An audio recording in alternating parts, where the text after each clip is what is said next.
Good morning, everyone. Welcome back to the Anchor Holes. My name is Latoya, and today we are going to be continuing our study in Life of Jacob, and our text will be Genesis 34. But before we get started, let's pray. The entrance of your word gives light. Lord, I pray that as I open my mouth, I will speak with boldness and clarity. Open my heart to receive your word. In Jesus' name I pray, amen. This story is one of the darkest chapters in the Bible, but it says something powerful about revenge, silence, and how family fall apart. Let's go deeper. And Dinah, the daughter of Leah, which she bare unto Jacob, went out to see the daughters of the land. Herein we see that Dinah was mentioned back in Genesis 30, and this is the first mention of Dinah since her birth. And it stated that Dinah, the daughter of Leah, she went out to see the daughters of the land. We know that initially God had told Jacob that he needed to go to Bethel, but back in chapter 33, the reunion of Jacob and Esau, we see that Jacob was terrified, and that could be the reason that instead of him going to Bethel, he diverted because of fear of Esau. And as a result of Jacob not being fully obedient to God, we see that what transpired in Genesis 34 is a result of Jacob not listening to God. And we also see that Saul, you remember that God told him to destroy Amalek and everything that he had, and Saul decided he wanted to bring back what was best so he can offer sacrifice unto God. And we see immediately when he came back, Samuel rebuked him and said to obey is better than sacrifice. And when Shechem, the son of Hamor, the Hivite, prince of the country, saw her, he took her and lay with her. Before I go to verse 2, when I read verse 1, you remember that Jacob, if you read in chapter 33, that when he moved to Shechem, he stayed close to the city. He pitched his tent in the city. So Dinah now, probably when she went out to see the daughter of the land, living in close proximity to the daughters of the land, she probably wanted to go out and speak with them because they are probably more like within her age range. She is the only daughter, so she's probably been sheltered her entire life. So now that she is in this new place and she see the daughters of the land, she now have someone she can probably talk to, somebody who can understand her from a female perspective, because all the females she know are her mom, her Aunt Rachel, and the two maidservants, and they're like grown up. So it's probably kind of challenging to talk to them like as a child. And the daughters of the land, probably they are within her age group, and that's what probably sparked her curiosity to go out and explore and see the daughters of the land. And when Shechem, the son of Hamor, the Hivite, prince of the country, saw her, he took her and lay with her and defiled her. You know, back in chapter 33, maybe Shechem, this is not the first time probably Shechem have been seeing Dinah, because if you read in verse 19 of chapter 33, it said that Jacob, he purchased a parcel of field where he had spread his tent at the end of the children of Hamor, Shechem's father, for 100 pieces of money. So probably Shechem and Dinah, they have been seeing each other. Probably they have exchanged word together. This is just speculation, but probably this wasn't their first encounter. And it said that here it's given context to let us know that Shechem, he is the prince of that country. And when he saw her, he took her and lay with her. So Shechem probably see that Dinah, she's beautiful, probably based on past experience or encounter he had with her. He liked her. And instead of asking for Dinah, he took her and he lay with her and defiled her. And we know that other version, I think the King James Version and other version, instead of using the word defiled, it mentioned that he raped her. And his soul clave unto Dinah, the daughter of Jacob, and he loved the damsel and spake kindly unto the damsel. In the process of Shechem taking Dinah and defiling her, we see that it would be referred to probably as a soul tie, even though the word soul tie is not mentioned in the Bible. But herein we see that it was like his soul knitted. It's like he see her and he want her, like a marriage union when the two become one. So now Shechem, his soul claved unto Dinah, that no, he want her. He want to have, I guess, more intimate relation with her. And we see that he spake kindly unto the damsel. So Shechem, even what the approach that he took was the right approach. We see that after the incident occurred, that, probably Dinah probably feeling shameful of what happened. And Shechem is now trying to encourage her. He's probably speaking kindly to her so that she don't feel probably dirty. She don't feel shameful. So herein he is speaking kindly to her, because he could have tossed her away. He could have, like we see in 2 Samuel 13, and if we read from verse 15, that when then Anan hated her exceedingly, so that the hatred wherewith he hated her was greater than the love wherein he had loved her. And Anan said unto her, Arise, be gone. This is referring to Anan and Tamar, his sister, that Aman thought that he loved his sister, but after he took her and lay with her, he find out that it was just love. It was just infatuation that he had with her.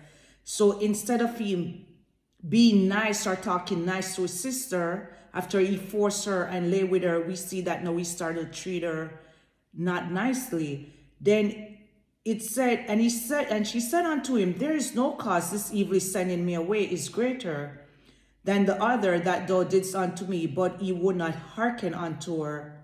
Then he called his servant that ministered unto him and said, Put now this woman out from me, and bolt the door after her.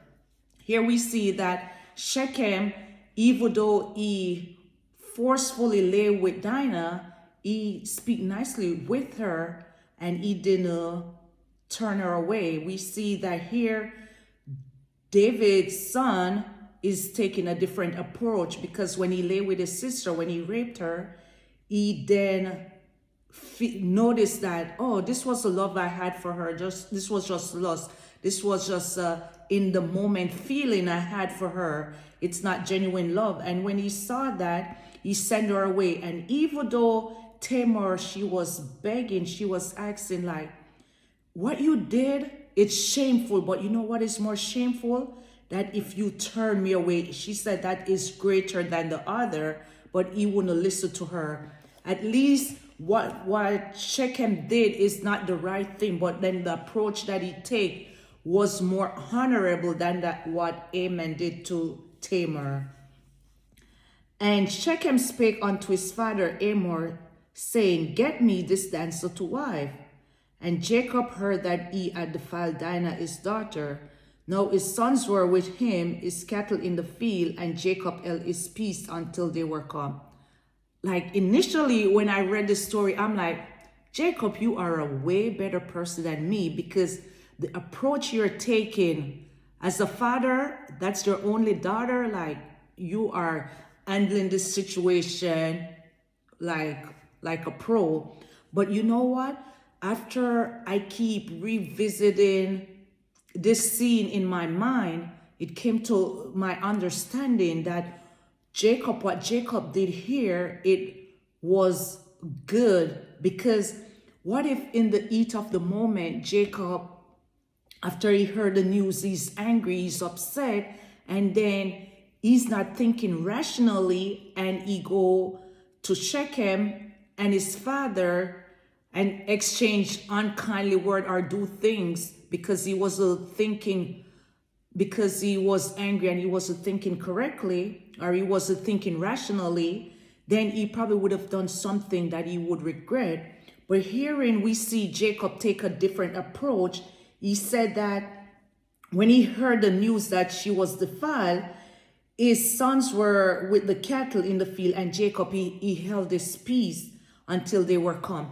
By Jacob holding his peace until his son came back from the field, this gave him the opportunity to internalize, like, what is the best course of action to approach this situation?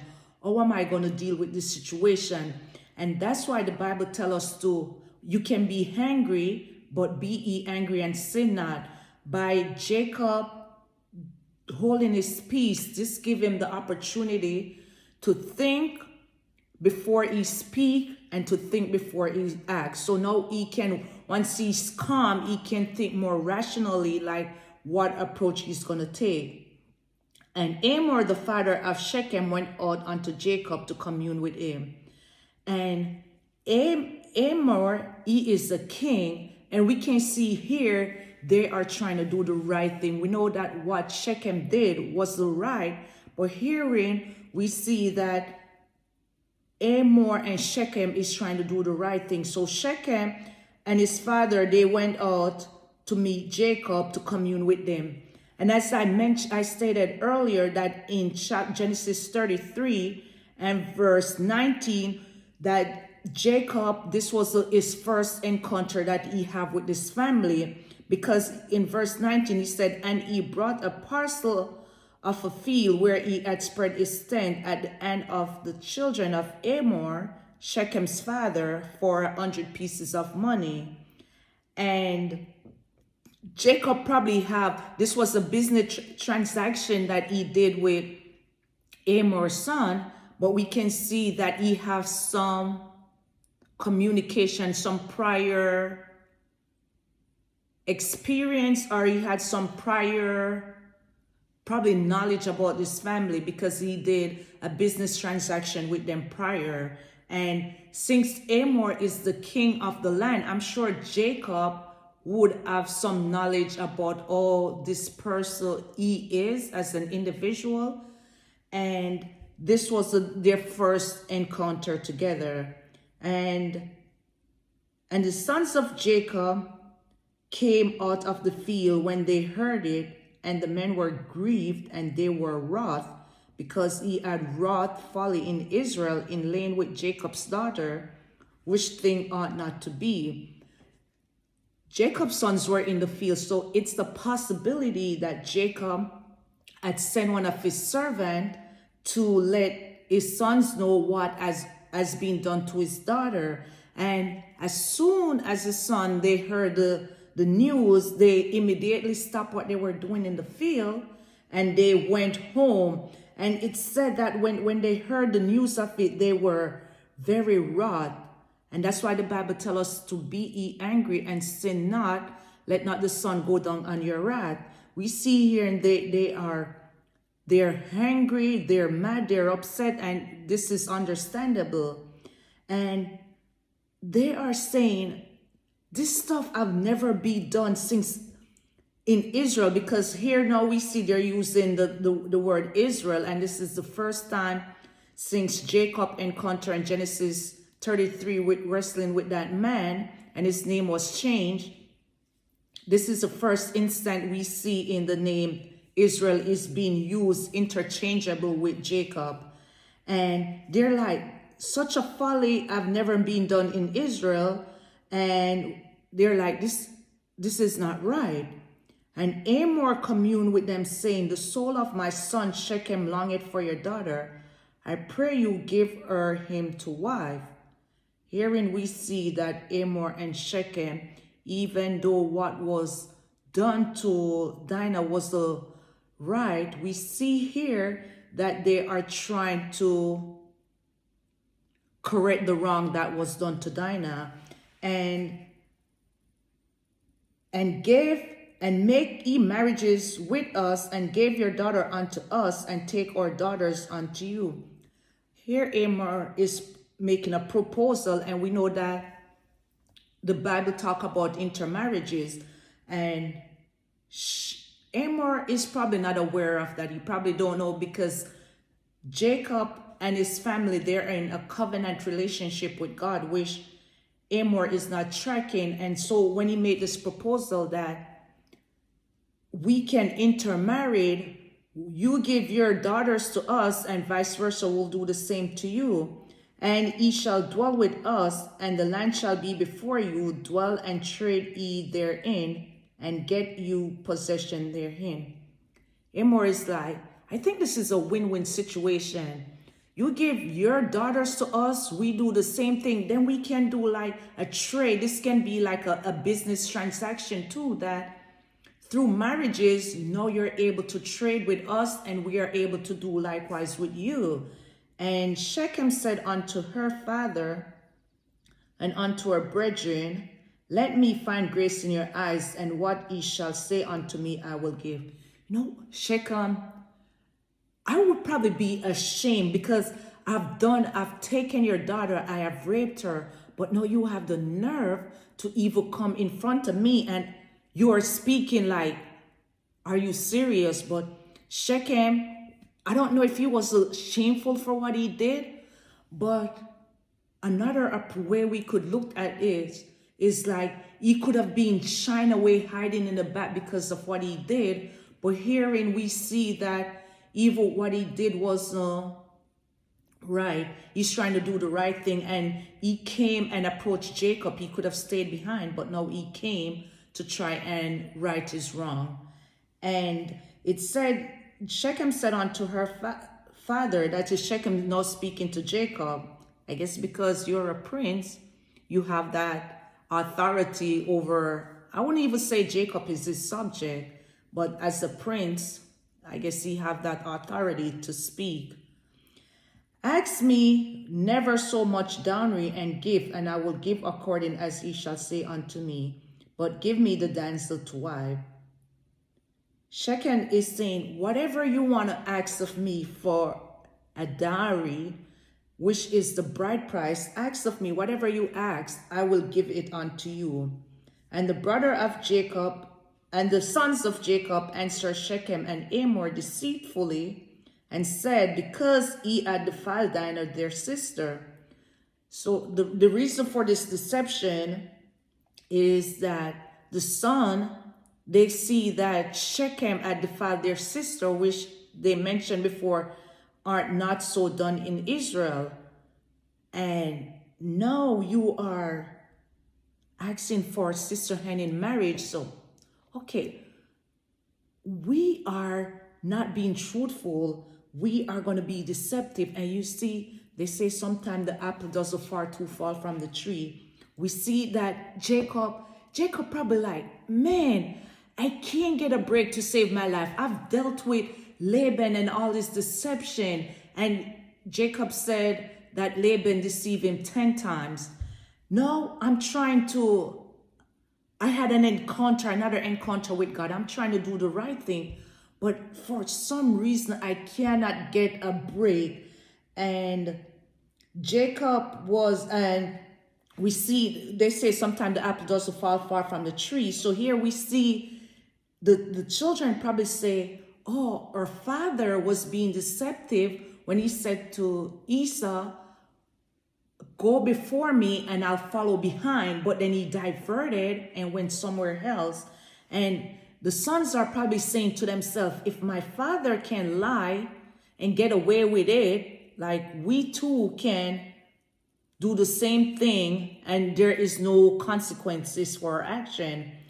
And they said unto them, we cannot do this thing to give our sister to one that is uncircumcised, for that was reproach unto us.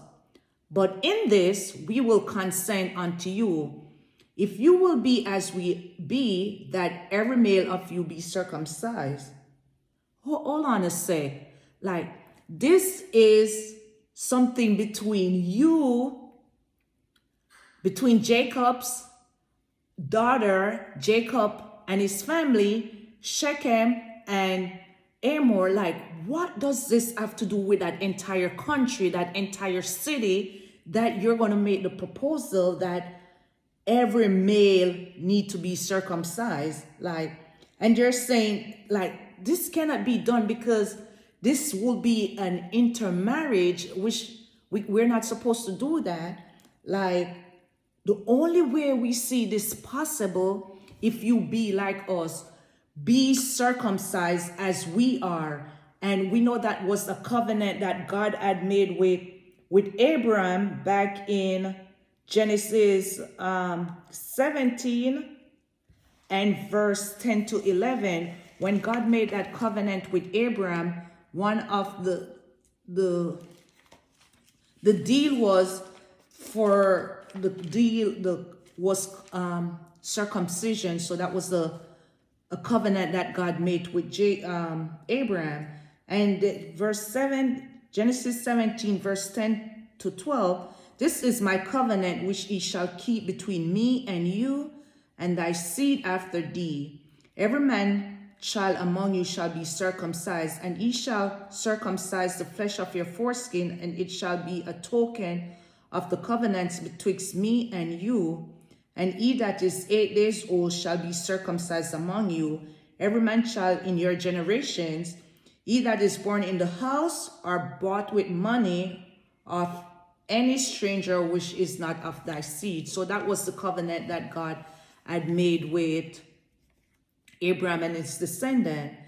Herein we see then they were like, if you do this circumcision, if you consent to be circumcised, if he will be as we are you saying that you are going to tell them about your God, or is this just the circumcision and that is it?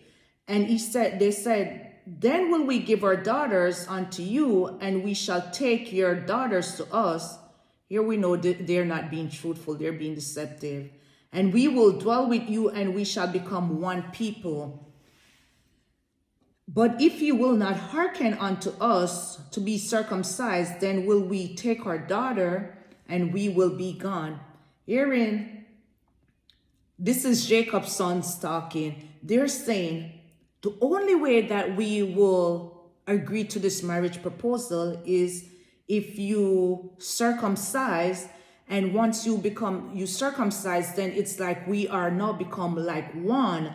We are like one people. And guess what? If you don't want to do this circumcision, the deal is off.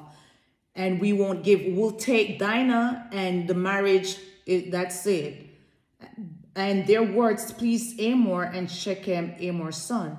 So when they said, Shechem and Hamor was like, is this all we have to do? Just circumcise and we can trade. We can get your daughters, you can get our daughters, and I can get Dinah. Like, this is a win-win situation. Like, who wouldn't want to do it? So that's why they were pleased with the decision, because Hamor is a king, and we know that he had to do some business transaction, and he is aware of when a deal sounds really good. So if this is all that I have to do, like, I am going to take it. I don't have to give anything in exchange. This is all I have to do.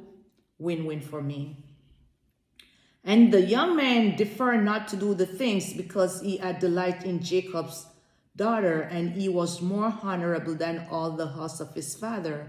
Herein we see that the God is making mention to Moses, like, Shechem is being honorable more than all those of his father household, because as I stated earlier in Genesis 33 and verse 19, that there was a transaction prior with Jacob and Shechem's son. And we don't know if when they sold Jacob that parcel of land, if they did it honorable, if they tried to deceive him or not. But hearing the Bible making mention and letting us know that Shechem, he was more honorable. What Shechem set out to do, that's what he said he was going to do. He wasn't being deceptive. He wasn't being cunning. He wasn't saying words and then there was no meaning behind it. He was being truthful and his intention was pure. He wanted to marry Dinah, and that is exactly what he was trying to do. There was no cunningness behind what he was trying to do. And Hamor and Shechem his son came unto the gate of the city and communed with the men of the city, saying, we know that the gate of the city, this is where, if you read back in Genesis 19, we see that the gate of the city is like where they have, like probably their judges, you have like the rulers, they are communicating, they sat in the gate of the city to make decision. And we see that in Genesis 19 verse 1, and it said, and there came two angels to Sodom at eve, and Lot sat in the gate of Sodom, and Lot seeing them rose up to meet them, and he bowed himself with his face towards the ground. The gate of the city is where transactions are being done, where decisions are being made, where they sit and devise ideas, plan, come up with stuff in the gate of the city. And normally when the Bible also speak about watchmen, you'll see like the watchman is looking over the city to see what is going on and able to warn the people. So these people sitting in the gate of the city, they're there to make decision and not just being idle. And also when we read in the book of Esther, when Mordecai was able to warn the king of the plot, it was because Mordecai was sitting in the gate of the city, and he was able to overheard what was being said, that the king servants were trying to kill him. So if you go to Esther,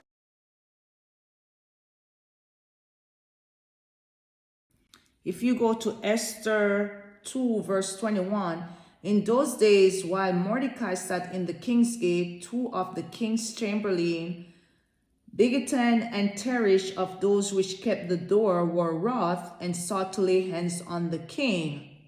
And the thing was known to Mordecai, who told it unto Esther the queen, and Esther certified the king thereof in Mordecai's name. So we see here and again the sitting in the gate of the city, or the king's gate, is where decisions are being made. And Hamor and his father, they came to the city and they communed with the men of the city, saying, so normally you have like the elders, they're sitting in the gate of the city making decision. And that is why you see Hamor and his father didn't go us to us, because the bulk of the men were sitting in the gate of the city making decisions that are beneficial to the country. And these men were peaceable. They said, these men are peaceable with us, therefore let them dwell in the land and trade therein. For the land, behold, it is large enough for them. Let us take their daughters to us for wife, and let us give them our daughters. Herein we see that Shechem and Hamor is saying that we physically went to Jacob and his family. We communicated with them. We conversed with them.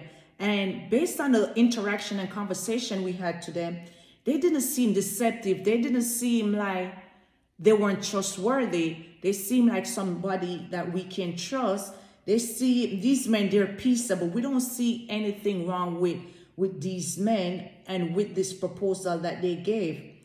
And it's a good thing for them. Let them dwell in the land, trade therein, for the land, behold, this is a big space for us. I don't see there should be any war, any fight going on between the two of us, because the land is big enough to able to accommodate all of us, for us to trade in. And to make it matters even better, like to even sweeten this deal, guess what? They had even promised that they will give us their daughter for marriage, and we will also give our daughters to them for marriage. Only herein will the men consent unto us for to dwell with us, to be one people, if every male among us be circumcised as they are circumcised. Herein we see that Shechem and Hamor is saying to the men, you know what? When we communicate with this man, they were very specific. They were like, the only way for this marriage to take place is if all the male, every male in among you be circumcised as they are circumcised, so we can be one, and we will able, if every male among us be circumcised as they are circumcised. So that is the only stipulation. We all got to be circumcised. So this is a win-win situation for all. Shall not their cattle and their substance and every beast of theirs be ours? Only let us consent unto them, and they will dwell with. Pump here. Is Amor being deceptive here? Because he is now saying that, okay, when we trade with them, like their cattle and their substance and their beasts will be ours. So seem here that Amor too, like the sons of Jacob are being deceptive. Guess what? Amor too seem like he is being deceptive, and he's like, let's just consent, let's just agree with them that we will do what they ask us to do. But guess what? In the long term, their cattle, their substance, every beast of theirs, everything like they probably possess, eventually, if we're going to be one, guess what? Their possession will also be ours.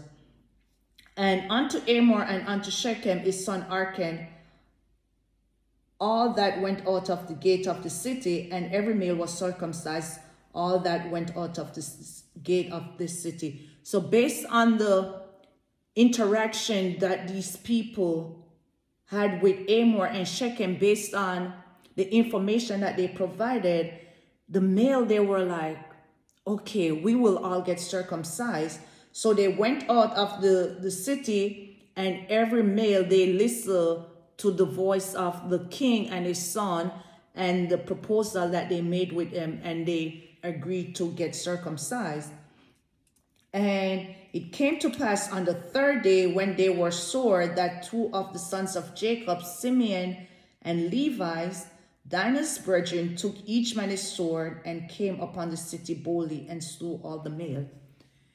And we see that these men, they weren't babies. They were old. I don't know their specific age, but we see that it wasn't just like probably a baby, and that is why when God tell Abraham to circumcise, that God is offspring that God mentioned on the 8 days for them to circumcise, because when you circumcise a male when they're younger, it's less riskier, but the older they get and try to do circumcision, the possibility of them probably suffering from hemorrhaging is more riskier. So that is why when God made this covenant, and Abraham probably was the one who, when he circumcised, probably one of the older one that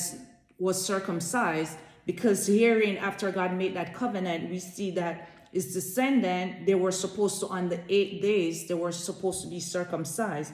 And we know that if you delay the procedure from getting circumcised, then it make it more riskier. So imagine these are not babies, and no, they have to be circumcised. And based on a study that I did earlier to get more context into circumcision, it said that for a baby, normally when they get circumcised, the recovery time for circumcision is 10 days. But for an adult, the case, in most cases, recovery takes 2 to 3 weeks, but it can take longer, as long as 6 weeks. So depending on probably the age of that person, the older they are, probably the longer the healing process is. And on the third day, so imagine the male on the third day, like, they are kind of at a disadvantages because they are probably suffering from soreness. They are probably in pain. And in those days, it's not like now, or we have all those modern science or modern technology, like you have anesthesia, you have pain meds.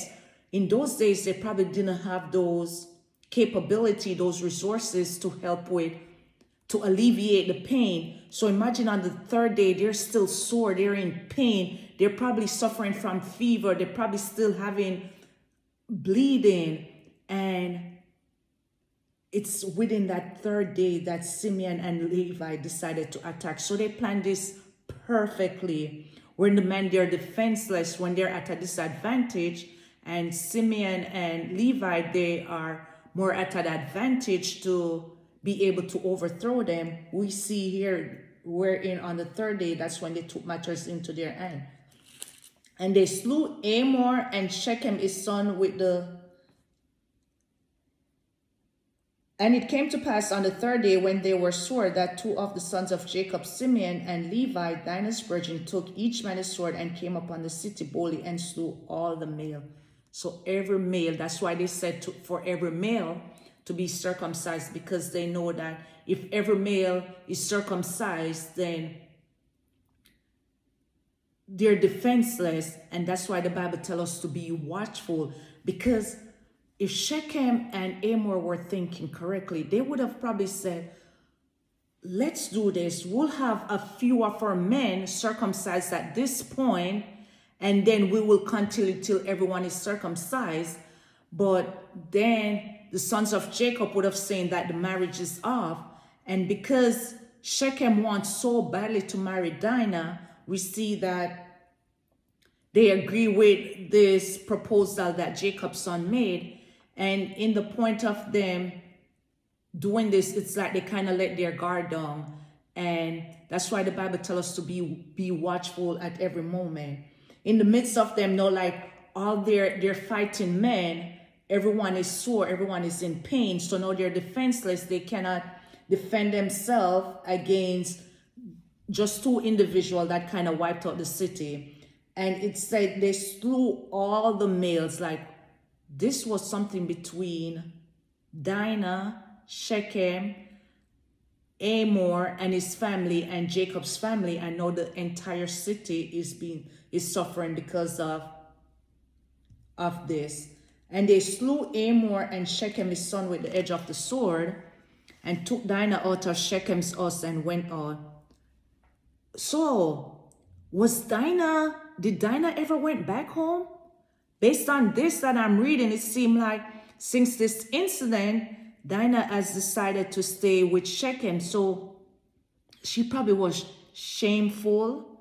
She was probably afraid to even go and approach her father, her family, her mom, her brothers, because then not only has she bring shame to herself, but she have also bring shame to the family's name.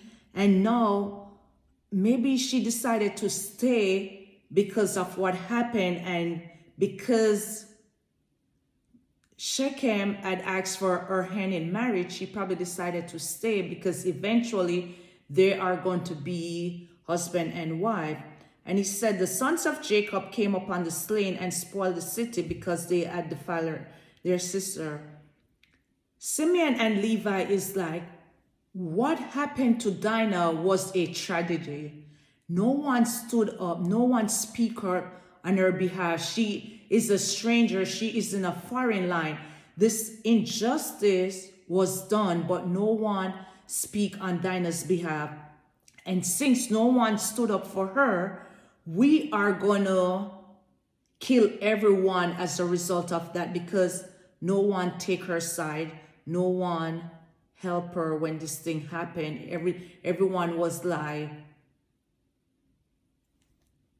Dinah was innocent in this situation. Everyone that got killed was innocent in this situation. So the approach that Simeon and Levi took was the right approach. And we see, probably, I wonder what is going through Dinah's mind. Because when this stuff happened, it seemed like she stayed here with Shechem, and now she finally have to come face to face with her brother. Probably when they trying to get her, or she probably was afraid to even look them in the eye.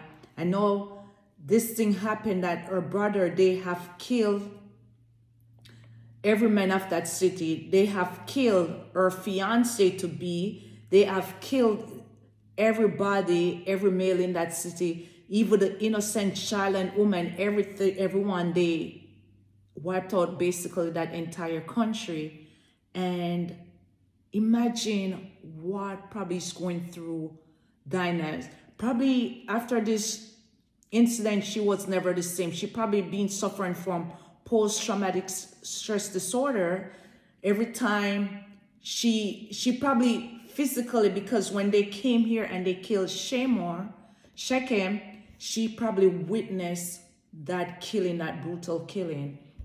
And now Dinah have to live with this shame, this guilt, this pain, that every time she probably think about what happened, she probably saying within herself, this is all because of me. Everything that happened is a result of what I did. And it probably could have been prevented. And she probably lived with that, you know what they call that syndrome, the Stockholm syndrome, because at first when Shechem defiled her and raped her, and she stayed there with him, so you think she would probably try to escape, but as I stated probably before, she was suffering with shame and guilt and didn't want to face her family because of what happened to her. But I think after this, Dinah was never the same. And all the wealth and all their little ones and their wife took they captive and spoiled evil all that was in the house. So they left no stone unturned. Everyone they killed. And Jacob said to Simeon and Levi, ye have troubled me to make me to stink among the inhabitants of the land, among the Canaanites and the Perizzite, and am being few in number. They shall gather themselves together against me and slay me, and I shall be destroyed, I and my house. Jacob, I don't know if Jacob is being just thinking of himself, or is he being Jacob all over again? But he is kind of right. You are new to an area, and with this stuff done by your family, guess what? You are going to be the talk of that area. You're going to be the talk of that country. Every time the neighboring community, the neighboring country, I'm sure this news is going to be spreading. And when they hear, guess what? I am few in numbers. And if they decide to come and attack me, guess what? I don't have the manpower. I don't have the resources. I don't have the capability to fight against them. So now you have put me in a position, you have put me in a predicament that I cannot, if these people decide to attack me, I am defenseless at the moment. And this would, what if they had decided, the neighboring countries or the neighboring city decided to attack Jacob, then the plan that God has orchestrated, that Abraham's descendant will be like the sand of the sea. No, like if everyone is wiped out, like how is that possible for that covenant, for that promise to even be fulfilled? And they said, should he deal with her sister as with an harlot? Like Simeon and Levi, they're asking, like, the way Shechem went about and deal with her sister, should he have dealt with her sister in that manner? We don't know what Jacob's response was, because this is where the story ended. But we can see that the Bible is showing us that these are real people, these are real life experience.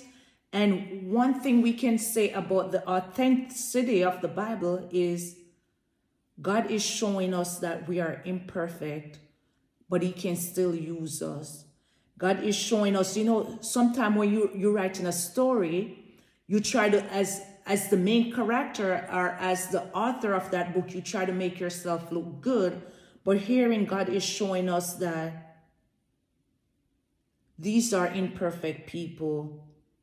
And we need to remember that we need to be obedient to God's word. We need to follow his word, because as I mentioned earlier, to obey is better than sacrifice. And we cannot obey God to an extent where we do some and we don't do the full thing. We have to go all the way and obey God.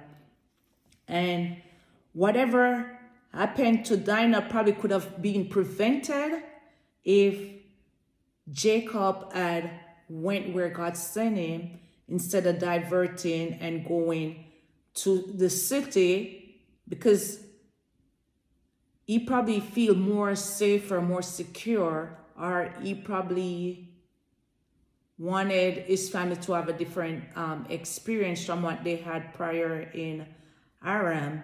So now he bring his family, and what Jacob probably thought would probably be a good move to move his family to the city, we see that it proven to be disastrous.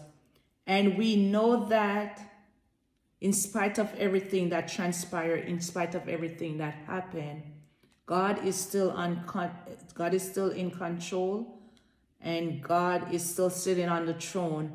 Remember that these are written for our example, for us to learn from them so that we don't make the same mistake. Remember that the word of God stands sure forever. Remember that God loved you with an everlasting love. Stay blessed and have a wonderful day.